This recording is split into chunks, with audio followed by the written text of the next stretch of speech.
আলহামদুলিল্লাহ আমরা ধান লাগানোর জন্য জমি প্রস্তুতির কাজ শুরু করলাম। ধানের চারা লাগানোর আগে সর্বপ্রথম আমাদের জমিটা পরিষ্কার পরিচ্ছন্ন করতে হবে। জমিতে যাওয়ার যে রাস্তা ছিল সেই রাস্তার এখানে এসে দেখি প্রচুর পরিমাণে কাদা। যেহেতু আমি বাড়ি থেকে স্যান্ডেল পায়ে দিয়ে গিয়েছিলাম, সেই ক্ষেত্রে স্যান্ডেল নিয়ে যাওয়া আমার পক্ষে সম্ভব হয়নি, তাই স্যান্ডেলটি রাস্তার এখানে একজনের বাড়িতে রেখে তারপরে আমি খালি পায়ে রওনা দিলাম।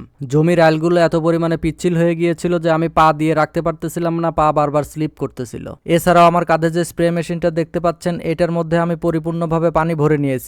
আমি যদি বিলের মধ্যে গিয়ে ফ্রেশ পানি না পাই, সেক্ষেত্রে আমাকে ওষুধ দিতে খুব সমস্যায় পড়তে হবে, বিধায় আমি বাসা থেকে এটা পরিপূর্ণভাবে ভরে নিয়েছি। তারপরেও আমাদের আরো পানির প্রয়োজন, কারণ আমাদের দুইটা জমিতে মোট 6 ড্রাম ওষুধ দিতে হবে। প্রথমে ভেবেছিলাম আমাদের সকল পানি বাসা থেকে নিয়ে যেতে হবে, কিন্তু আমরা আলহামদুলিল্লাহ বিলে গিয়ে দেখি আমাদের জমির সাথে যে ড্রেন ছিল সেই ড্রেনে পর্যাপ্ত পরিমাণে পানি মজুদ রয়েছে, যার ফলে আমাদের সময় এবং কষ্ট দুইটা থেকে আমরা বেঁচে গিয়েছি। আমরা এই জমিতে 2 ধরনের ঔষধ প্রয়োগ করেছি। দুইটি আমাদের জমিতে যে পরিমাণে আগাছা রয়েছে সেই আগাছাগুলো পচনের জন্য সহযোগিতা করবে এবং যে ঘাসগুলো আছে সেই ঘাসগুলো মরে যাবে, বিধায় আমাদের পরবর্তীতে জমি যখন চাষ করবে এরপরে আমাদের কষ্টটা কিছুটা হলেও লাঘব হবে। আমি যে 2 ধরনের ওষুধ প্রয়োগ করেছি সেটা নিতান্তই আমার ব্যক্তিগত উদ্যোগে। আপনাদের কখনোই বলবো না আপনারা এই ওষুধগুলোই প্রয়োগ করেন। আপনাদের যে ওষুধ ভালো মনে হবে সেই ওষুধই আপনি প্রয়োগ করবেন, কারণ আমি এই কৃষি কাজের সাথে একদমই নতুন। আমি একটি বিষয় পরীক্ষা না করে আমি আপনাদেরকে কখনোই বলতে পারবো না যে আপনারা এই জিনিসটাই প্রয়োগ করেন। এই ভিডিওটি কোনো কোম্পানির প্রচার এবং কোনো প্রমোশনের জন্য নয়। যে ওষুধ প্রয়োগ করতেছি এটা অনেকদিন আগে আরো প্রয়োগ করা উচিত ছিল। পচনের ওষুধ জমি চাষ দেওয়া যত আগে দিতে হয় ততই উপকার আসে। তিল কাটার পরপরই আমাদের পচনের ওষুধ দেওয়ার প্রয়োজন ছিল, কিন্তু অতি বৃষ্টির কারণে আমরা পচনের ওষুধ দিতে পারিনি। পচনের ওষুধ সবসময় রোদের মধ্যে প্রয়োগ করতে হয়।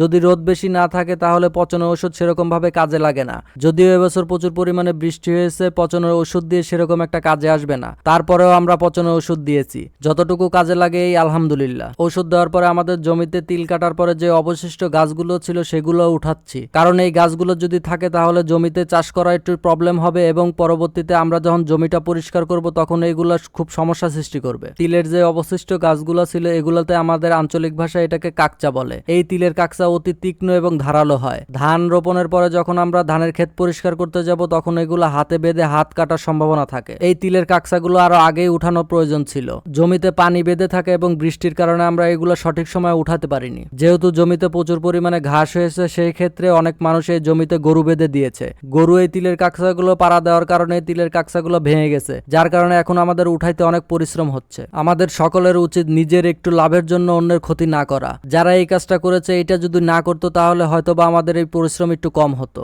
এই তিলের কাকচাগুলো জ্বালানি হিসাবে অনেক কাজে লাগে। এই তিলের কাকচাগুলো দিয়ে আমাদের গ্রাম অঞ্চলে মাটির চুলা এগুলো রান্না করে। গরু এগুলো ভেঙে ফেলার কারণে আমাদের এগুলো আর কোনো কাজেই আসবে না, সেই ক্ষেত্রে আমরা এগুলো উঠিয়ে ফেলে দিতে হবে। আর যদি গরুতে না ভাঙতো তাহলে অনেক মানুষ আছে এগুলো উঠিয়ে নিয়ে যায় এবং তাদের রান্নার কাজে ব্যবহার করে। আজকে যখন আমরা তিলের কাকচা উঠাচ্ছিলাম তখন থেমে থেমে বৃষ্টি হচ্ছিল, যার কারণে বৃষ্টিতে ভিজে বেশিক্ষণ কাজ করা সম্ভব হয়নি। যতটুকু বাকি আছে ইনশাআল্লাহ আমরা পরবর্তীতে এটা উঠিয়ে ফেলবো। তিলের কাকচা উঠিয়ে বাসায় আসার আগে আমরা যে ধানের বীজগুলো বপন করেছিলাম সেগুলো দেখতে গিয়েছি। আলহামদুলিল্লাহ গিয়ে মনটা ভরে গেল। অনেক সুন্দর ধানের চারা বের হয়েছে। আপনাদের কার কার আমার ভিডিও দেখতে অনেক ভালো লাগে অবশ্যই কমেন্টে জানাবেন। আর আজকের ভিডিওটি এই পর্যন্ত, দেখা হবে অন্য কোনো ভিডিওতে। ততক্ষণ সবাই ভালো থাকবেন, সুস্থ থাকবেন। আল্লাহ হাফেজ। আসসালামু আলাইকুম।